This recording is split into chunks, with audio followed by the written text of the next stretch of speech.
우리가 살아가고 있는 이 세상에는 우리가 생각하고 알고 있는 것 이상으로 상처받은 사람, 곤란에 처해 있는 사람들이 많이 있습니다. 그래서 이런 사람들은 동네 술집에 가서 아픈 마음과 괴로운 마음을 달래곤 합니다. 동네 술집은 우리 주님께서 우리 교회에 주고 싶어하는 따뜻한 사랑의 가장 훌륭한 모조품일 것입니다.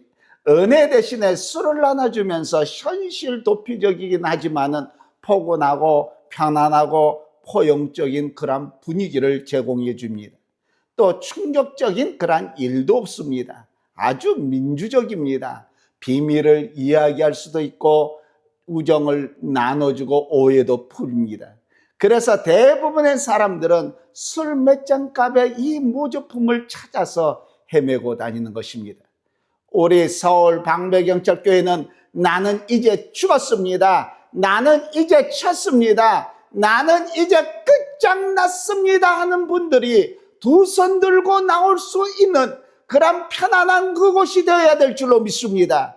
여러분은 지금 공격에 처해 있다면 어디로 여러분들이 가겠습니까? 지금 막 형무소에서 나왔다면, 파산 지경에서 이르렀다면 이때 우리에게 필요한 것이 그 무엇이겠습니까? 우리에게는 피난처가 필요할 줄로 믿습니다. 나를 도와주고 나의 말을 들어주고 다시 한번 우리의 모든 환난 중에서 우리를 위로하사 우리로 하여금 하나님께 받은 위로로서 모든 환난 중에 있는 자들을 능히 위로하게 하시는 이시로라는 이 말씀을 소개해 줄 사람들이 필요한 줄로 믿습니다. 정말 우리에게는 피난처가 필요한 것입니다. 오늘 저와 여러분들에게 주신 시편 31편은 인간의 처참한 모습을 그리고 있는 것입니다. 다윗은 붙잡을 것이 없었습니다. 말할 수 없는 곤란 중에 처해 있게 되었습니다. 다윗은 피난처가 몹시도 필요했습니다. 세상을 바라볼 때 아무도 그를 도와준 사람이 보이지 않기 때문에 다윗은 위로 오직 하나님만을 바라볼 수 있었던 것입니다. 오늘 주신 말씀 본문 시편 31편 1절과 2절 보시기 바랍니다. 여호와여 내가 주께 피하오니 나를 영원히 부끄럽지 않게 하시고 주의 공의로 나를 건지소서. 내게 귀를 기울여 속히 건지시고 내게 견고한 바위와 구원하신 산성이 되소서. 여기에 큰 피난처가 있습니다. 그러면 다윗이 이런 피난처를 찾는 그 이유가 무엇이었습니까? 시편 31편을 읽어보면 그 이유를 알 수가 있는 것입니다. 다윗은 죄를 범하였습니다. 대적의 위험을 받았습니다. 그로 인해서 말할 수 없는 고통을 당하였습니다. 우리가 고통 중에 있기 때문에 슬픔이 우리를 따라다니는 것입니다. 오늘 우리에게 주신 본문 말씀 시편 31편 9절과 10절에 뭐라고 말씀하고 있습니까? 여호와여 내가 고통 중에 있사오니 내게 은혜를 베푸소서. 내가 근심 때문에 눈과 영혼과 몸이 사였나이다. 내 일생을 슬픔으로 보내며 나의 연수를 탄식으로 보내며 내 기력이 나의 죄악 때문에 약해져지며 나의 뼈가 새하도소이다. 절실하고 솔직한 그런 말입니다. 위선이 없는 진실한 고백이었습니다. 다윗은 울면서 눈이 붉어졌다고 말하고 있습니다. 다윗은 삶이 슬픔으로 보내지고 있음을 시인했습니다.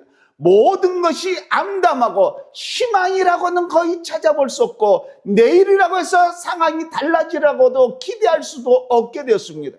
우리는 이럴 때 절망과 고독을 느끼는 것입니다. 슬픔은 쉽게 물러가려 하질 않습니다. 함께 식사할 사람도 또 내 농담에 웃어줄 사람도 내 불평을 들어줄 사람도 없는 것입니다. 오늘 함께 기뻐하며 잘했다고 해줄 사람도 없습니다. 외로움에 흐느끼고 있는 것입니다. 우리가 죄를 짓고 있기 때문에 죄의식에 꾸지람을 받는 것입니다. 오늘 우리에게 주신 본문 말씀 시편 31편 10절 말씀 보시기 바랍니다. 내 일생을 슬픔으로 보내며 나의 연수를 탄식으로 보내며 내 기력이 나의 죄악 때문에 약하여지며 나의 뼈가 사였도소이다. 여기에 인간의 수치가 있습니다. 당황스러움이 있습니다. 다윗의 말에는 죄의식이 있었습니다. 다윗은 자기의 부정직 때문에 육신의 병이 왔음을 고백하고 있습니다. 괴로워하는 것만으로도 충분한데 모멸감마저 더하여진 것입니다. 괴로움과 죄의식에 덧붙여서 다윗은 피난처의 세 번째 이유가 마귀를 말하고 있는 것입니다. 우리가 대적에게 둘러싸였기 때문에 오해가 우리를 공격해 오는 것입니다. 오늘 우리에게 주신 말씀 시편 31편 11절에서 13절 보시기 바랍니다. 내가 모든 대적 때문에 욕을 당하고 내 이웃에게서 심히 당하니 내 친구가 놀라고 길에서 보는 자가 나를 피하였나이다. 내가 잊어버린 바 된 같이 죽은 자를 마음에 두지 아니한 같고 깨진 그릇과 같으니이다. 내가 무리의 비방을 들었으므로 사방이 두려움으로 감싸였나이다. 그들이 나를 치려고 함께 의논할 때 내 생명을 빼앗기기로 꾀하였나이다. 사랑하는 성도 여러분, 상처 입은 사람들이 어떤 대우를 받나 보시기 바랍니다. 본문에 욕을 당하고 내 이웃에게서 심히 당하니라고 말씀하고 있습니다. 모욕을 당한다는 말입니다. 내 친구가 놀라고 내 친구가 나를 비난을 합니다. 길에서 나를 보는 자가 나를 피하였나이다. 내가 잃어버린 자와 된 같이 깨진 그릇과 같으니라. 모든 사람이 나를 거부한단 말입니다. 내가 무리의 비방을 들었으며 사람들이 모여서 나를 험담하는 것입니다. 저희가 내 생명을 빼앗기기로 꾀하였나이다. 위협한다는 얘기입니다. 모욕과 비난과 거부와 험담과 위협을 당하는 것입니다. 비참한 사실을 말하고 있습니다. 다윗은 겨우겨우 견디고 있었습니다. 아마 우리 가운데도 상처받은 분들이 바로 그럴 것입니다. 슬픔과 싸우고 죄의식에 싸우는 것만으로도 충분히 괴로운데, 그런데 그보다 더한 것은 다른 사람의 비난과 괴롭히는 말들 쏘아붙이는 눈총인 것입니다. 이런 상처받은 사람에게 앙도와 쉼의 장소인 피난처가 필요한 것입니다. 옛날 이스라엘 백성들은 어떻게 피난처를 찾았습니까? 애굽에서 가나안으로 간 이스라엘 백성들이 순례의 이야기를 쓴 구약 성경에는 이들이 세운 피난처에 대한 것이 기록이 되어 있습니다. 가나안 땅을 성공리에 점령한 다음에 이스라엘 백성은 각자 자기 종족의 땅을 차지하게 됐습니다. 여호수아서 13장에서 19장에 보니까 그 과정이 기록되어 있습니다. 그리고 하나님께서는 지도자들에게 따로 도피성을 만들어서 보호와 안위의 장소로 삼으라고 지시했습니다. 여호수아서 20장 2절과 3절에 보니까 이스라엘의 자손에게 말하여 이르기를 내가 모세를 통하여 너희에게 말한 도피성들을 너희를 위하여 정하여 부지 중에 실수로 사람을 죽인 자를 그리로 도망하게 하라. 이는 너희를 위하여 피해 보복자를 피할 곳이니라. 이렇게 말씀하고 있습니다. 구약의 사상은 눈은 눈으로, 이는 입으로 갚으라 했기 때문에 원인이 어떻게 됐든 간에 이를 상하게 했으면 같이 이를 부러뜨리는 것입니다. 죽였으면 같이 죽이게 되는 것입니다. 그런데 본의 아니게 실수로 다른 사람의 생명에 손해를 끼쳤을 때 이런 사람이 피할 곳을 마련한 것이 바로 도피성인 것입니다. 율법학자들에 의하면 도망하는 사람을 돕기 위해서 도피성으로 통하는 길을 최대한으로 편리하게 수리해 놓은 것이 사내들인의 임무였다고 말하고 있습니다. 언덕은 하나도 없게 하고 모든 강에는 다리를 설치하고 도로 자체도 넓게 했습니다. 모든 길모퉁이에는 피난처라는 곳은 그 표지판을 세워놓아서 눈에 띄어서 쉽게 찾아가도록 했습니다. 만약의 경우 복수하려는 자가 도망자를 덮칠 때 막을 수 있도록 두 율법 학생이 도망자와 동행하면서 보호하도록 하는 그 법을 정해놨다고 얘기하고 있습니다. 그러니까 도망자를 괴롭힌다는 것보다도 도와주기 위해서 모든 성의와 노력을 아끼지 아니한 것을 볼 수가 있는 것입니다.